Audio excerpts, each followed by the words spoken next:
Kembali di Apa Kabar Indonesia Pagi, saya langsung ke Dr. Slamet Budiarto melanjutkan pertanyaan saya menggantung tadi, Dok, yang kayaknya udah nggak sabar untuk dijawab. Dok, apakah kemudian IDI sejauh ini sudah dilibatkan oleh Kemenkes sejak tahun 2023 dengan keluarnya aturan tersebut untuk melakukan fungsi pengawasan terkait dokter-dokter di Indonesia? Ya, karena ketentuan Undang-Undang 17 tahun 2023 kita sudah nggak ada kewenangan, jadi kita nggak dilibatkan. Sama sekali? Iya. Jadi sekarang semua tersentralisir. Ada di Kementerian Kesehatan sama Konsil Kedokteran. Padahal kita kan ada 514 kabupaten ya. Itu akan sulit mengawasi seperti itu. Dan pembinaan etika itu kan bertahap tiap bulan. Kita dulu itu tiap bulan, tiap 6 bulan itu ada pembinaan etika. Terus dilakukan terus-menerus. Tidak hanya hari ini terus dihukum, nggak bisa. Ini akan terus-menerus. Jadi kalau dari evaluasi kejadian ini kita mengharapkan adanya evaluasi, kemudian pembinaan etika, asesmen ke dokter-dokter, sementara IDI tidak ada kewenangan itu, siapa yang akan melakukannya, Dok? Ya, pemerintah pusat. Ya, saya analogikan kalau ulama yang ngawasi majelis ulama, ya kan? Semua profesi ada. Nah, ini semua ada di Kementerian Kesehatan. Berarti provosnya dokter ada di Kemenkes, begitu? Kemenkes dengan segala SDM yang terbatas. Ya, saya perkirakan ke depan dokter akan semakin bebas ya. Bebas promosi, tidak perlu etika. Siapa yang menegakkan? Nggak ada. Padahal kan harusnya yang menegakkan dokter-dokter yang tidak baik adalah dokter-dokter yang baik ya. Betul. Polisi yang tidak baik kan polisi yang baik yang menegakkan. Iya, seperti itu. Ulama nggak baik oleh ulama yang baik. Gitu loh. Lalu bentuk pertanggungjawabannya seperti apa, Dok? Kalau memang sekarang bermunculan oknum-oknum dokter yang cukup meresahkan masyarakat begitu? Ya, karena begini, dokter itu kan profesi yang, mohon maaf ya, bisa membuka aurat. Betul. Ya kan? Artinya profesi ini sangat riskan terjadinya pelanggaran. Makanya kode etik sama sumpah dokternya itu kuat sekali. Tapi ini nggak akan berarti tanpa ada pembinaan dan pengawasan. Nah, saya nilai karena ada ketidaktelitian pembentuk undang-undang kesehatan terkait pembinaan pengawasan ini, sehingga sama sekali tidak melibatkan organisasi profesi. Nah, makanya kami melakukan uji materi, gitu. Semata-mata apa? Untuk masyarakat. Sampai hari ini aja kami di IDI itu banyak sekali pengaduan-pengaduan, tapi kita nggak bisa apa-apa. Kalau dulu kita ngundang dokter anggota IDI, dia akan datang, dia takut gitu loh. Sekarang kalau ngundang anggota IDI nggak datang, Pak. Tapi kasus-kasus seperti ini sebelumnya sudah pernah tercium atau terendus nggak oleh IDI sendiri, Dok? Ya ada pengawasan aja ada seperti itu, apalagi nanti tidak ada pengawasan. Baik, Dok. Saya mau kembali dulu ke Mas Satria sebagai kuasa hukum korban. Mas Satria masih terhubung? Saat ini katanya ada beberapa korban yang juga berkomunikasi dengan klien Anda begitu. Apakah betul itu, Mas, ada komunikasi dengan korban-korban lainnya dan apakah mereka berencana juga untuk ikut melapor? Iya, jadi ada total itu kalau nggak salah ada tiga yang kami duga juga korban ya, itu yang komunikasi langsung dengan klien kami. Nah, dari ketiganya itu per hari ini memang belum memberikan laporan polisi secara resmi. Cuman kami sudah mengontak dan sudah bertemu oleh salah satu korban tersebut. Kita tunggu hari ini bagaimana hasilnya.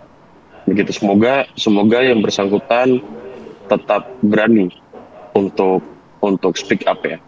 Tetap berani untuk speak up. Baik, Mas Satria. Kalau dari cerita para korban yang lain, apakah kasus ini menyerupai kasus dari klien Anda? Artinya pelecehannya terjadi di rumah sakit atau modusnya sama atau seperti apa? Iya. Modusnya sama.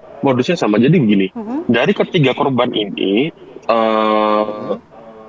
memang berawal dari chat ya, ada yang di chatting dulu, karena dokter ini kan meminta nomor pasien itu secara pribadi. Baik. Oke, kemudian di chat, digoda apa segala macam. Tapi ada satu orang di antara tiga yang calon korban ini, yang kami duga juga sebagai korban ini, satu ini dia periksa di UGD, jadi kejadiannya di kamar UGD, gitu. Baik. Dari penjelasan Mas Satria, saya mau bergeser kepada Pak Yudi, Kasih Humas Polresta Kota Malang. Masih terhubung dengan kami, Pak Yudi. Ya, baik Pak Yudi. Mas Satria juga sudah menjelaskan bahwa ada 3 korban baru yang bercerita kepada kliennya. Kemudian apakah ada kemungkinan pihak kepolisian sendiri langsung bergerak menjemput bola begitu ya, untuk mengusut tuntas kasus ini dengan adanya korban-korban lain? Ya, yang jelas seperti itu. Kita akan melaksanakan jemput bola saja, dianggap berat, artinya cepat tertangani terhadap korban ya, terhadap korban yang merasa menjadi korban pelecehan oknum dokter. Dan kami akan didampinginya berkomunikasi. Ya, Mbak. Ya, halo. Ya, jaminan perlindungan untuk korban-korban kasus pelecehan seperti apa nantinya, Pak Yudi? Ya, kami telah menjamin, sama kami memberikan pengamanan selama 1x24 jam, kapanpun mereka mengeluh, kapanpun mereka adanya hambatan atau kami tampung semuanya dan kita akan memberikan solusi-solusi yang terbaik, Pak. Dan kami akan selalu memberikan memberikan pendampingan atau konseling pendampingan psikologis terhadap korban tersebut apabila mereka segera melapor ke Polresta Malang Kota. Kalau tidak salah di sana juga sudah dibuka posko pengaduan ya, Pak Yudi ya? Iya, betul. Kami buka posko pengaduan. Kalau dari posko pengaduan sendiri sejauh ini bagaimana? Apakah sudah ada laporan yang masuk? Karena kan ya kalau kita lihat kalau polisi tidak jemput bola begitu ya, karena penambahan kemungkinan korban baru ini justru berani berceritanya kepada sesama korban begitu, Pak Yudi. Ada rasa enggan, ada rasa malu, Pak Yudi.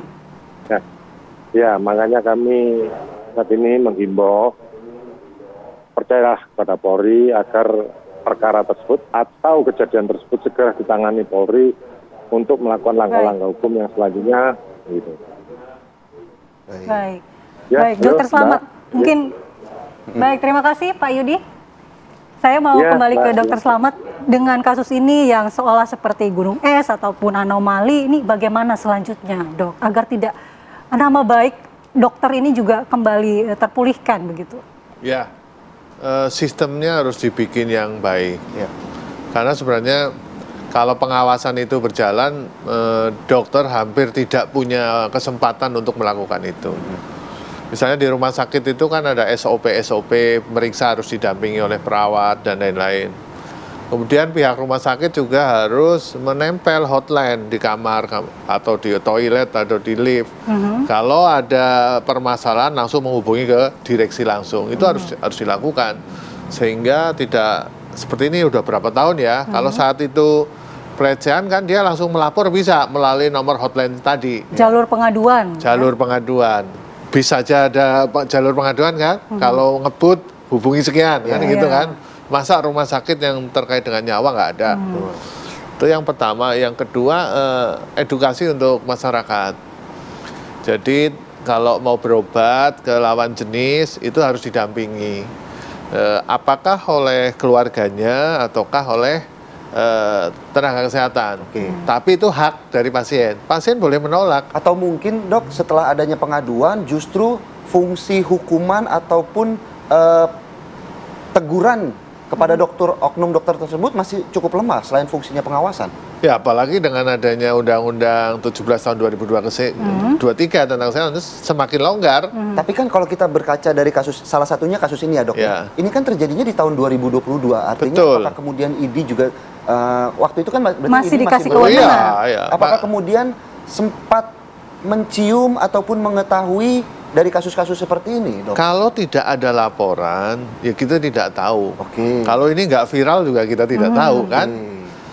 Ada pengawasan aja saat itu ada anomali seperti itu. Apalagi nanti ke depannya nanti kalau sudah tidak ada pengawasan dari organisasi profesi, Saya perkirakan mungkin akan lebih banyak. Gunung es berarti. Gunung es. Nah, dok, terkait kasus ini kan 8.30 nanti ini informasinya Kemenkes akan melakukan konferensi pers mengenai kasus oknum-oknum dokter ini. Apakah sudah mendengar kabar itu dan apakah PBID dilibatkan, dok? Saya tidak mendapat kabar dan tidak dilibatkan.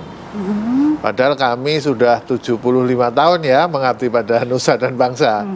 Intinya begini, ID ini membantu negara untuk melindungi masyarakat, juga melindungi terhadap dokternya juga gitu loh. Dalam hal pembinaan pengawasan praktek kedokteran, utamanya adalah etika. Karena etika itu diatur, hubungan dokter dengan pasien, dokter dengan dokter, jadi semua diatur gitu loh.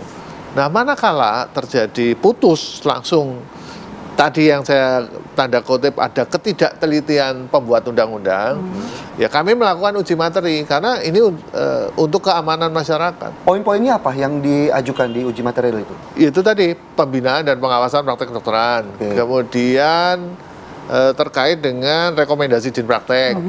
Yang ketiga adalah organisasi tunggal. Kenapa harus organisasi tunggal? Di seluruh dunia tunggal. Kalau misalnya kami ini mencat satu anggota yang berbuat pemerkosaan itu, dia bisa pindah ke organisasi sebelah, bisa saja. Kalau lebih dari satu, karena ini nyawa, Pak, nyawa masyarakat. Baik, terima kasih banyak Dokter Slamet atas penjelasannya dan kita harapkan ada solusi terbaik yang bisa ditemukan dari peristiwa ini. Nanti bisa ditanyakan lah. Iya, mudah-mudahan pemerintah dan atau mungkin dokter ada titik pertanyaan kali. Ya, apa harapannya dari preskon? Harapannya kepada pemerintah, tidak mungkin pemerintah melakukan pembinaan pengawasan sampai di 514 kabupaten. Dinas Kesehatan itu SDM-nya sedikit. Dan kami OP ya dokter yang tidak baik diperbaiki oleh dokter yang baik. Jadi dikembalikan ke fungsi dan kewenangan. Dan ini kan sifatnya membantu. Betul. Ya kan harusnya senang dong yang disenang. Dibikin kerjasama yang baik gitu. Dibantu seneng nggak? Seneng dong. Iya, kalau dibantu nggak seneng berarti nggak tahu juga kan ada apa. Baik, terima kasih Dokter Slamet sekali lagi, Pak selaku kuasa hukum. Ada Mas Satria dan juga Pak Yudi untuk penjelasannya pada pagi hari ini. Kita berharap ini kasus terakhir deh, jangan lagi bermunculan yang lain. Terima kasih para narasumber yang sudah hadir.